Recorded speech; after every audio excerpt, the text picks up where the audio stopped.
这期的各位观众朋友们，大家好，欢迎您收看藏人行政中央电视台新推出的雪域漫谈中文访谈节目，我是本期的主持人蒋阳。在今天的节目里，我们将透过视讯连线藏人行政中央驻台湾办事处代表达瓦岑仁先生和驻澳洲华人事务联络官格桑坚森先生，一同来讨论关于中共在1950年非法入侵西藏后，强迫藏人代表签署西藏近代历史上著名的城下之盟17条协议的前世今生，以及5月22号在北京召开的第13届全国人大3次会议上提出的香港版的国安法等话题进行讨论。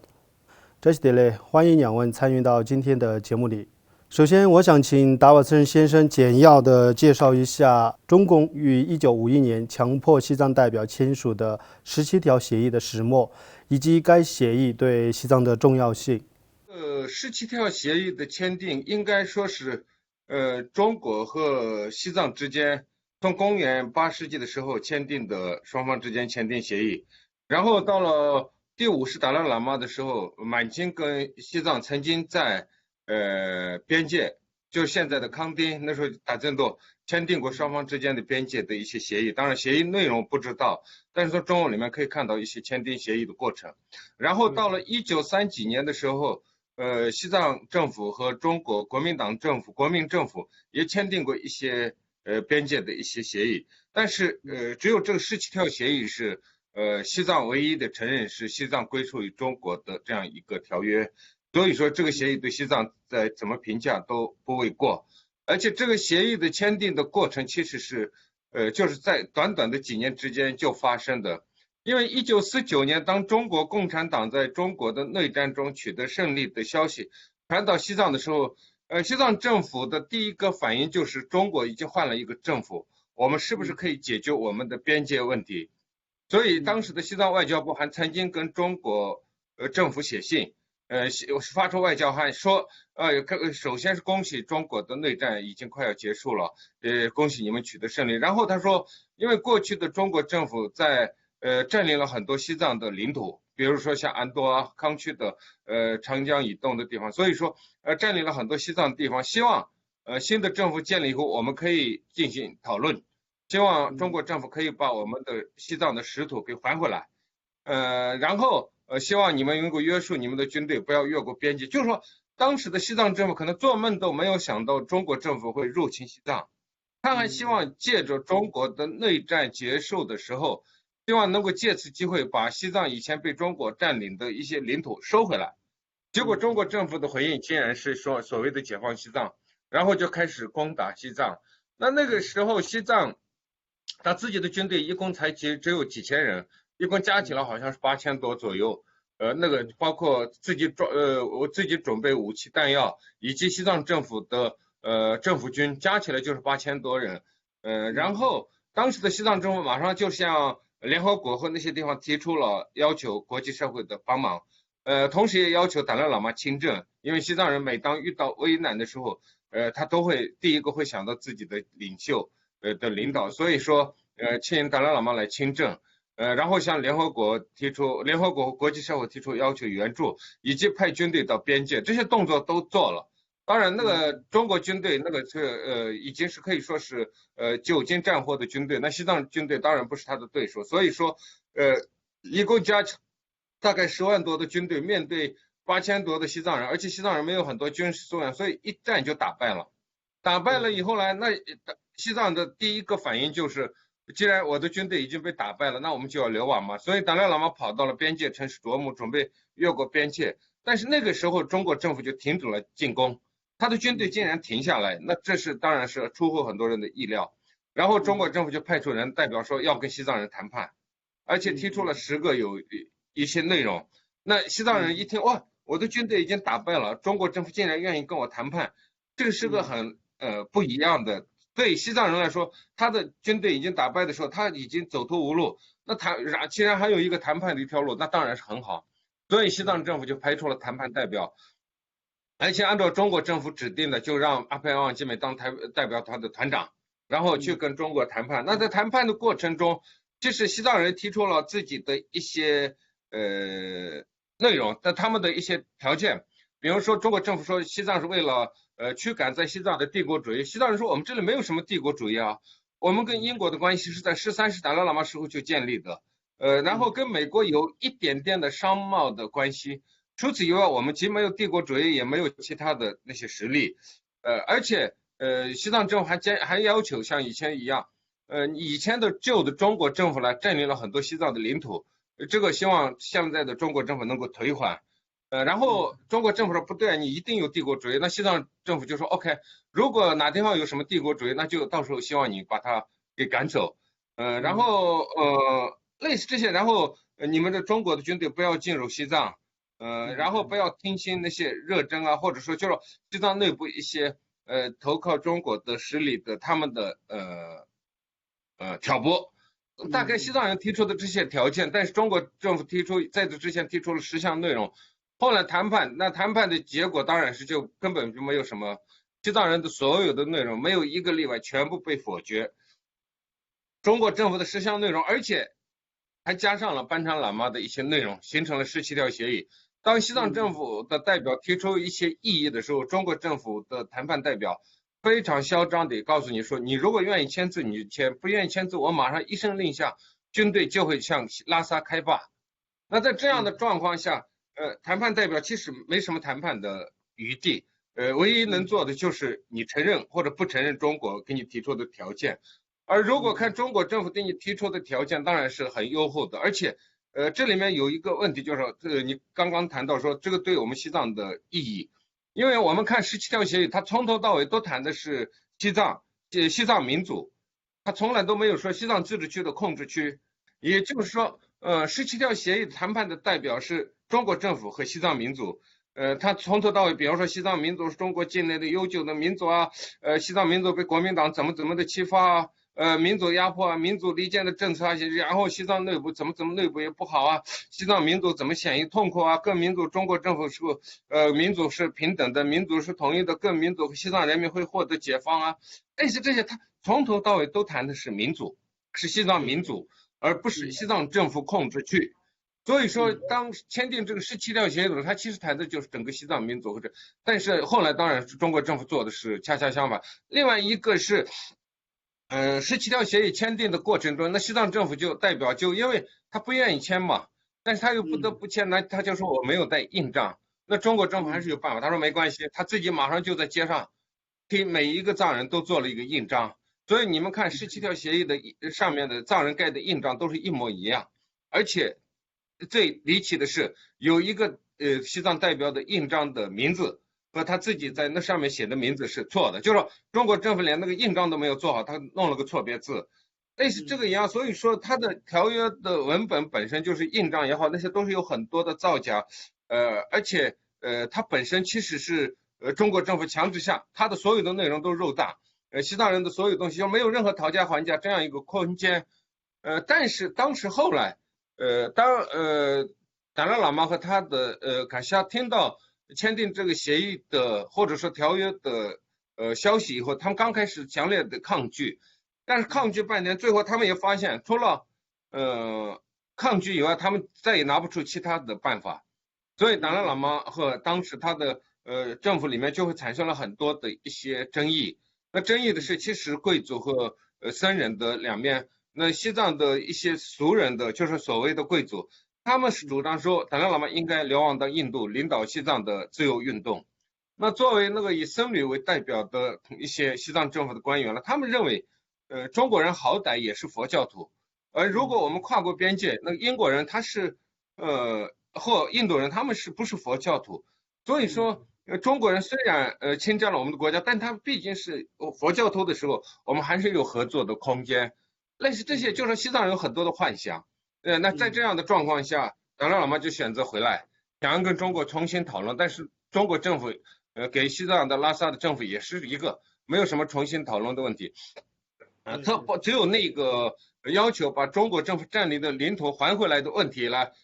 他们在北京的时候向周恩来提出，周恩来说 OK。因为其他地方解放的早，西藏自治区现在地方解放的晚，以后如果双方都一样了，就可以一起。然后在拉萨来，西藏政府向中国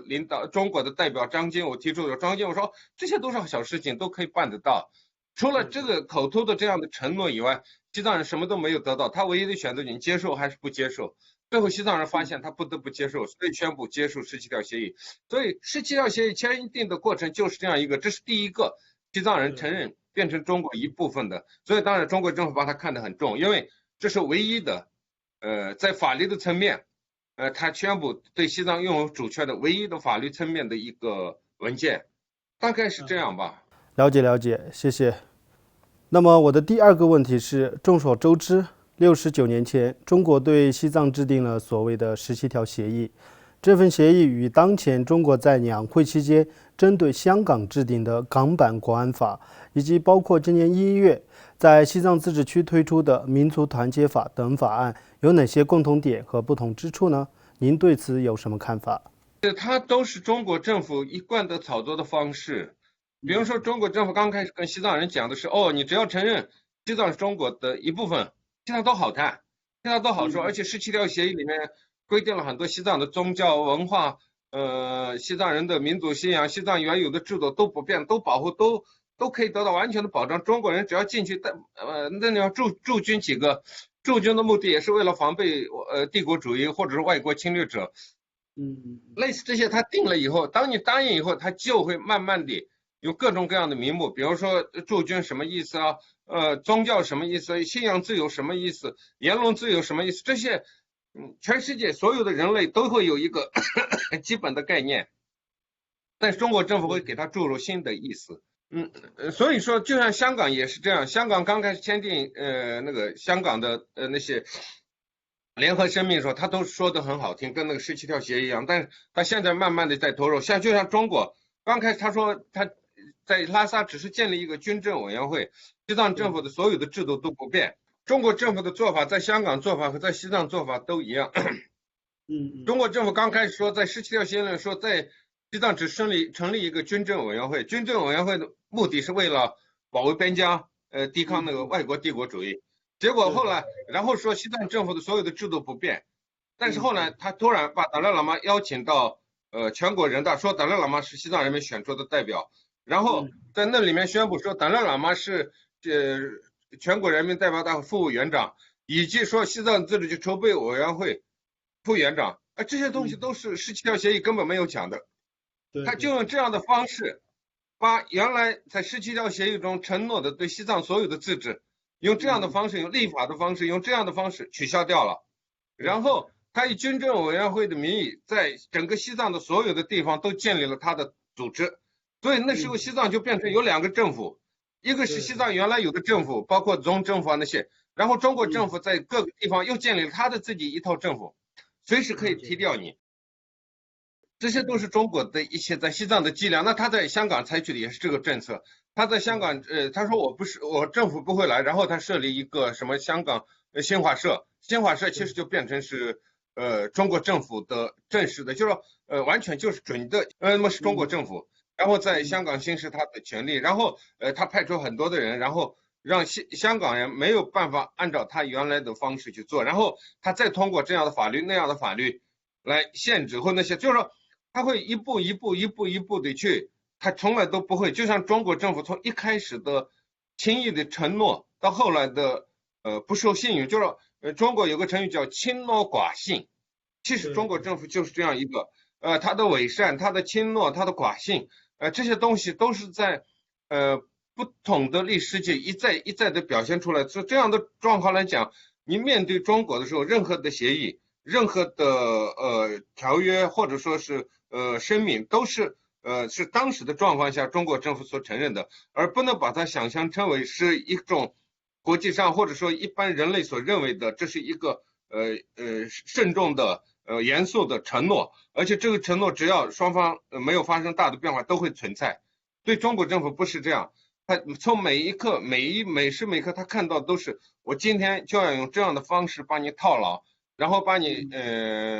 骗过去，骗了以后，然后以后我再怎么做，我总是会找到各种各样的理由来想办法把你给弄掉。那时候你已经没有办法改变，至少西藏人没有能够改变，最后的结局是达赖喇嘛和几十万的藏人流亡到国外，但是香港人民现在还在争取自由嘛，还在争取不要被中国用这样的方式侵蚀残存。在这样的状况下，国际社会对香港的声援帮助，以及不要让他们再一次走上西藏的路，这个一点我认为是非常重要的。他可以从西藏的里面可以学到很多。谢谢，非常感谢。那么我的第3个问题，也是最后一个问题，是想请教你，台湾和中国大陆的民众对17条协议以及1950年中国入侵西藏的重要历史事件的认知和反应是怎么样的？一般而言，台湾经过了解除戒严，然后新闻自由，然后政党轮替这样的一个过程。过去的20-30年里面的过程，20多年或者将30年的这样的一个过程里面，因为言论自由，所以说中国政府或者包括国民党的政府对西藏的历史的歪曲，以及把西藏说成在历史上中国一部分跟共产党一样的说成是中国一部分，类似这些的言论。因为它这面是言论自由，所以出版和那些自由的时候，很多台湾人慢慢的就看出来那些都是假的。而且台湾人更主要的是，他从国民党，在那地方歪曲或编造台湾的历史，歪曲和编造中国的历史这些方面，他发现国民党和共产党一直都在歪曲编造历史的时候，他们也就很本能的、很自然的不相信中国对西藏的历史的说法，而希望能够听到西藏人的说法和我们的西藏人的阐述。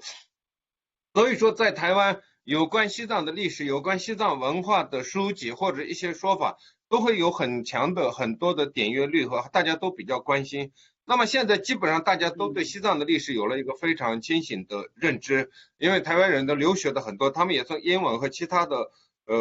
文字上面的资讯里面看到，所以说他们对此有很深的认识。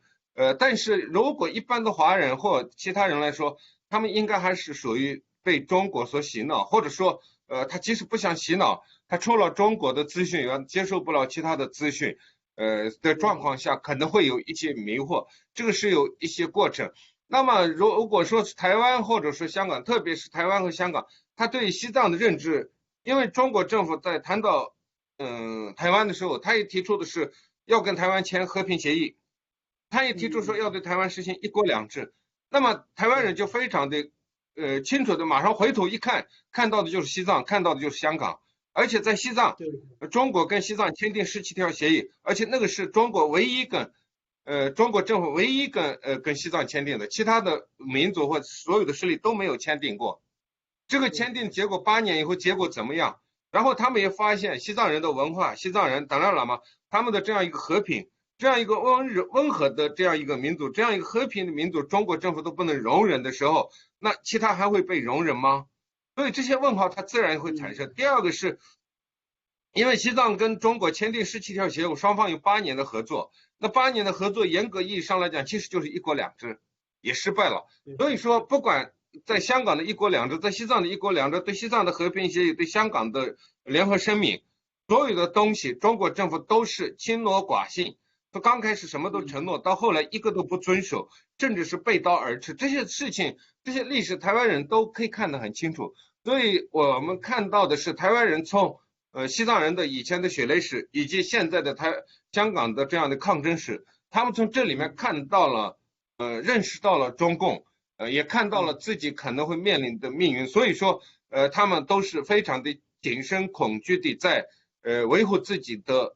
自由，或者说维护自己的命运。在这些方面来说，西藏和香港会更多的引起台湾人的关注，或者是他们的研究，也让西藏问题赢得更多台湾人的关注，大概是这样。感谢您接受我们的采访，非常感谢。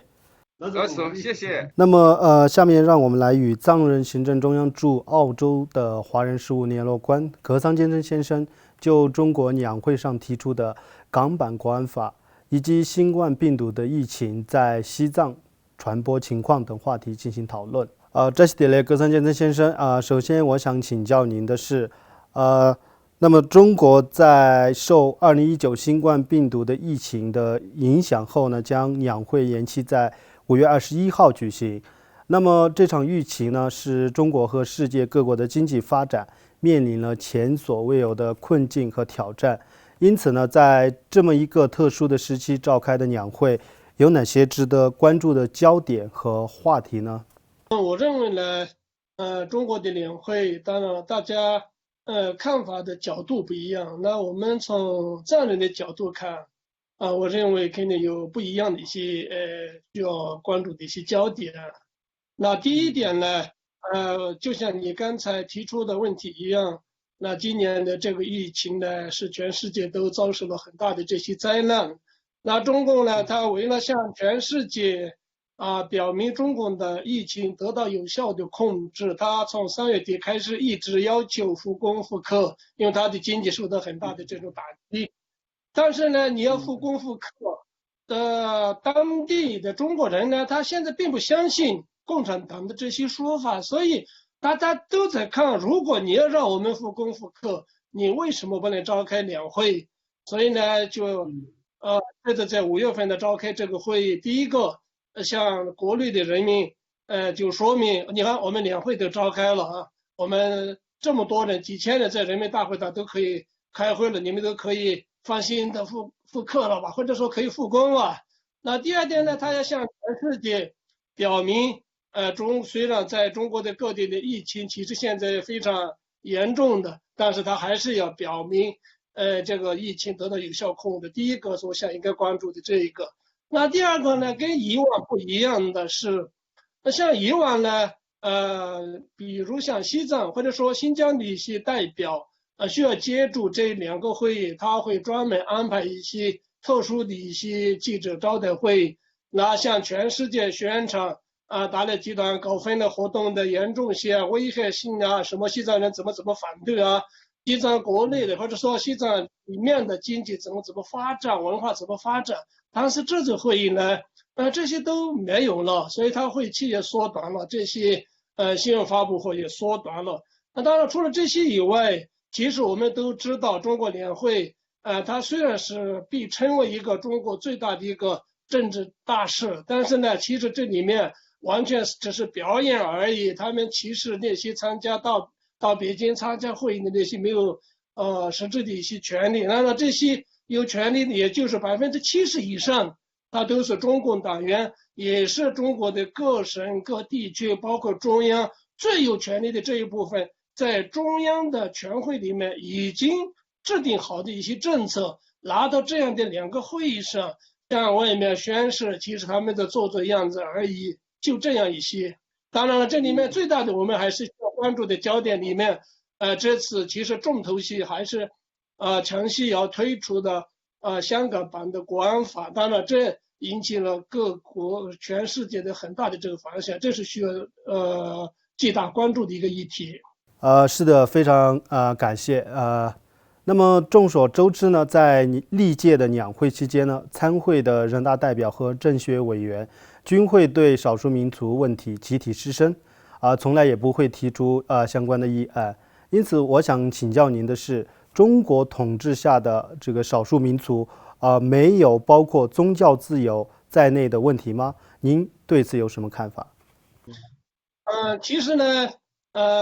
中国的不管是宗教问题、民族问题，各个问题是问题丛生。但是呢，中国两会的这种会议的组成，包括会议的开会方式，那些少数民族不可能在那里有声音可以发言。这是最大的一个怎么讲的一个缺失，因为我们都知道人大几千的人大里面。其实像西藏自治区就是个20名代表而已。那20名代表里面，它包括了西藏的自治区党委书记，包括很多汉人在这个里面，占的其实很少。这里面还包括，比如像这次呢，中央政治局常委王沪宁，我真的不知道王沪宁怎么会成为西藏的代表，他怎么代表西藏？所以呢，在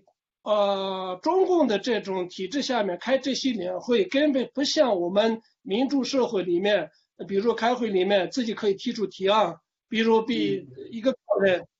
对一个社会非常关注的问题，像中国的国家主席或者说像中国的总理提出质询，没有这些程序，那它都是首先在中国的中央全会上已经定好的，中国人大常委会里面已经定好的，拿到那个会议上，主要是听一听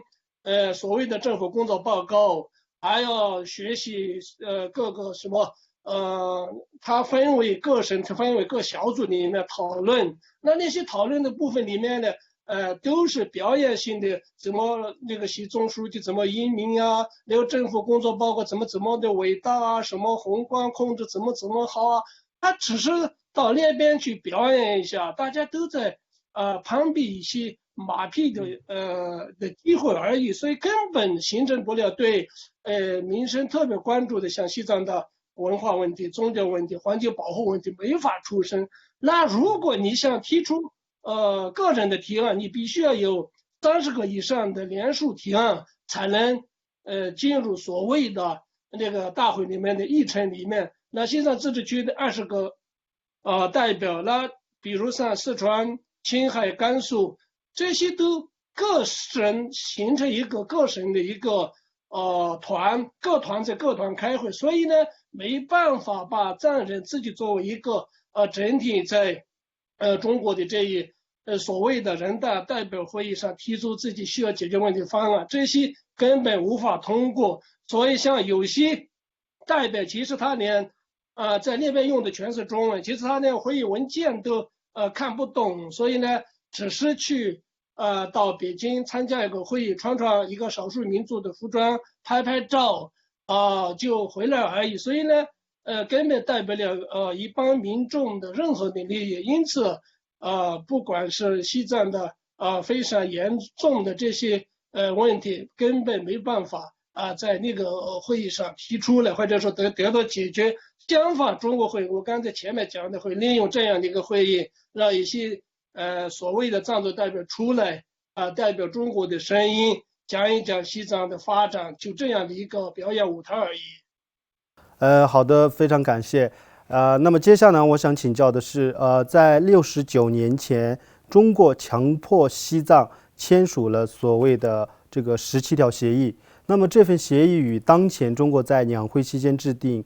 的港版国安法有那些共同的历史背景和不同之处呢？那么大家也知道，这一法案已经获得了通过。那么对中国统治下包括西藏在内的少数民族以及香港和台湾将会造成怎样的冲击和影响呢？对，你既然提出69年以前签订的17条协议跟现在这次中国的两会就说人大代表大会通过的这一香港版的国安法，我认为有几个相同点，也有几个不同的点。那第一个呢，第一个是历史背景不一样。所谓的历史背景不一样，因为50年代40年代末50年代整个国际的关注点都在朝鲜半岛。那中共呢，利用他刚刚见证的机会，他得到了苏联斯大林的支持以后，他已经决定了要进军西藏。那他进军西藏，打败西藏的军队以后，由于他当时刚刚成立，他的国家的各种实力也不够，所以呢，他需要以签订这样的一个所谓的协议呢，要入侵西藏。但是西藏呢，当时在这样的国际环境下，西藏虽然派出了代表团到世界各地去进行寻求支援，但是呢，包括印度、英国在内对西藏问题相当熟悉的、相当渊源关系都没能支持西藏问题，在联合国这些国家专门组织对西藏问题的讨论。所以呢，在这样的情况下，西藏第一，自己国家的军事能力很差，被打败。那在国际上没有这种国际实力的支援，这样的情况下，中共他刚建政，但是从西藏成都把西藏的军队打败，但是他要直接进入到西藏的首都拉萨，还要整个西藏管控，他需要很强大的后勤的供给能力，他才能完成，所以他需要签订这样的一个强迫性的协议来完成对西藏的入侵。那香港的现在的国际环境为什么不一样？香港它是一个国际大都市，第一个，第二它是国际金融中心，它是国际所关注的一个很大的一个议题。但是呢，在这样的一个环境之下，中共还要强行签订这样的一个香港版的国安法，这里面可以看出，可以读出，虽然国际环境对香港的关注度、支持度很大，但是中国为什么还要强行推出这个国安法，就实实在在的说明中共他现在要开始走向这种完全不顾国际势力的干预，或者说国际势力的这种关注，他要开始走向闭关锁国，或者说回到一个非常比以前更专制的道路的一个开端。因此呢，在这样的一个两个背景不同下强行推出的两个一个是协议，一个是法律。但是那个协议呢，你签订协议以后，你就得到了就说你能够长驱直入整个西藏统治西藏的一个你一个就是说法宝。但是呢，你已经统治西藏以后，这一时期的协议成为了中共有效控制西藏的一个绊脚石。所以呢，他通过这一协议入军西藏，现在就是说占领所有西藏土地，再把所有的什么川藏公路、青藏公路修通以后，他就开始需要慢慢的撕毁这一协议，他为了控制西藏。所以呢，这个不一样。那香港的国安法呢，它不能撕毁，它必须要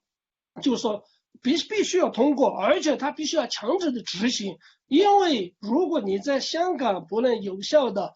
执行所谓你现在制定的这个国安法、国家安全，因为国家安全你现在如果在那边实行不能实行，就说明你中央不能有效的管控整个香港，那香港一变成一个这样大的一个政治乱源，那这直接会影响到中共对整个中国大陆的控制。所以呢，他必须要推出这个法律，而且这法律推出以后，他还必须要强制的执行，因为强制执行，他在那边才能有效的控制在他的中共的这个手里面。因此呢，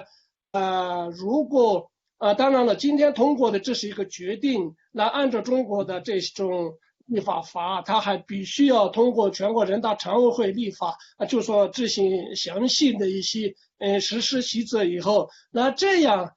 我们从去年或者说香港回归以后到现在发生的任何的不管是政治诉求，或者说和平抗议活动，或者说言论自由，都会受到打压。那这样的一种打压，在香港的这种打压下，那直接的影响到你的所谓的一国两制完全破产了。如果说你的一国两制破产了那一国两制是针对台湾提出的，那你要收复台湾已经没有了你原来的这个承诺。第一个，那第二个呢，大家从以前西藏的签订17的协议里面，由于中共这样的一个专制政权，它没有那种契约精神。所谓契约精神，就是它一切都是为了利益，你为了达到个利益，你什么都可以做。但是呢，这个利益它就是为了达到另外一个目的，它完全都可以破坏的那个利益。所以在这种情况下，原来的西藏的17条协议，那现在的香港的所谓的一国两制，那以后对台湾所定出的这些完全破产以后，那中共的信誉，包括你现在所讲的你要所谓的伟大的复兴的中国之梦也好，或者说你要走向世界强国之路也好，这些都会破产。因此呢从香港这次强行推出的香港版的国安法，以前对西藏实行的签订的17条协议，那从这些里面让全世界的人都明明白白的清楚了，跟中国打交道完全是一种不守契约、不具备任何信任的这么一个政府。所以呢，它会慢慢的会变成一个世界的一个孤岛，然后越来越闭关。这样以后，其实以后所遭受苦难的都会成为中国普通民众。了解，非常感谢。那么在节目的最后呢，我想请教您的是，在这次的两会期间，中国是否对源自武汉的2019新冠病毒的疫情提出了相关的议案？另外你是否可以简要的介绍一下2019新冠病毒的疫情在西藏各地的传播情况？对，那两会里面呢，当然他不管是政府工作报告，或者说他的新闻发布会以前有的这些很多程序的减少，都在说明疫情对这个年会的影响都。这里面也并没有专门在讨论这个疫情，但是呢，从不管各个所谓的中央领导的各组里面去讨论，各个省里嘛，往这各个里面讨论，他都讲的是疫情以后呢怎么发展经济啊，那就说这个疫情防控里面中国怎么有效工作，就这些而已。但是呢，我们都知道，这次会议，中国看这个两会的那些标杆性的里面，就要看中国的经济发展目标怎么定呢？它的军费怎么定啊？它的预算，大家都会有这样一些关注点。那这次呢，由于这些病毒的原因，它连经济的发展目标，所谓的 GDP 的那个百分比，它也没有提，这些都是一个需要关注的议题。那说到疫情呢，整个中国大陆各省疫情就说扩散的那么快，但是呢，在西藏，我也一直在关注这一个，很奇怪的是，我们最先看到，有个直接从湖北进入西藏拉萨的有一个疫情，就说在西藏它就是一个，但是它是从坐车从整个青海进入拉萨，西藏首都拉萨，还在拉萨宾馆的里面就发烧，那个时候也是1月20几号，大家对疫情的认识也不是很高，所以呢没有那些跟他接触的人呢没有任何的防护措施。那他在拉萨就说治愈以后，我看到一些报道把这个变成一个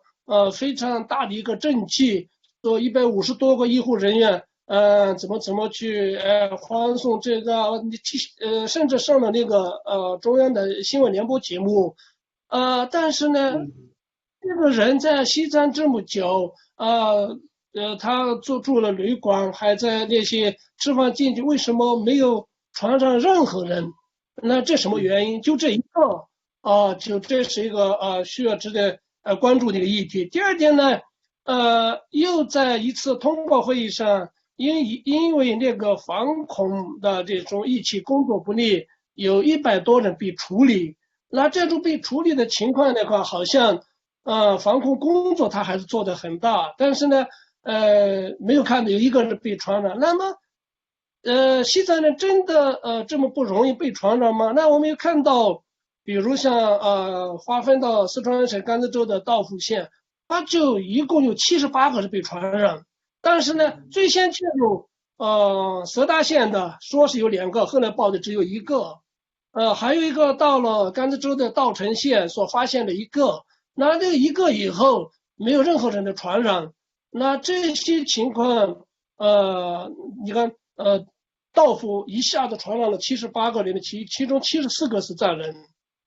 也都有藏人也容易被传染，但是呢，道孚的那个色达的，包括稻城县的没有传染任何人，西藏自治区的没有传染任何人，那包括云南有9个听说是比较历史病例，但是我没有看到多少传染，那包括甘肃、青海，这的病例特别少，所以呢，从这些我们得到的中共他发布的这些数据里面，不得不怀疑这些病情是不是有所隐瞒，特别是在病情所谓的有效控制的后期里面，他对整个藏区的病情的这种好转宣传的特别大，特别是就是说鼓励这些民众到西藏来，就是说复工，就是说可以进去，他还划分了什么1级、2级、3级，大部分其他地方都是进入西藏就完全可以进入，那会不会成为就说大量的这种中国人进入整个藏地会不会变成一个传播病疫的非常严控的一个地区之一，这些都无从考证。所以呢中国的这次武汉病毒其实在藏区的这种我们得到的信息里面有很多的这种可疑之处。最后感谢2位接受我们的采访，非常感谢。观众朋友们，藏人行政中央电视台本期的学艺漫谈节目就为您播报到此。欲了解更多有关西藏境内外的讯息，请登录屏幕下方的网址。感谢大家的收看，我们下期节目再会。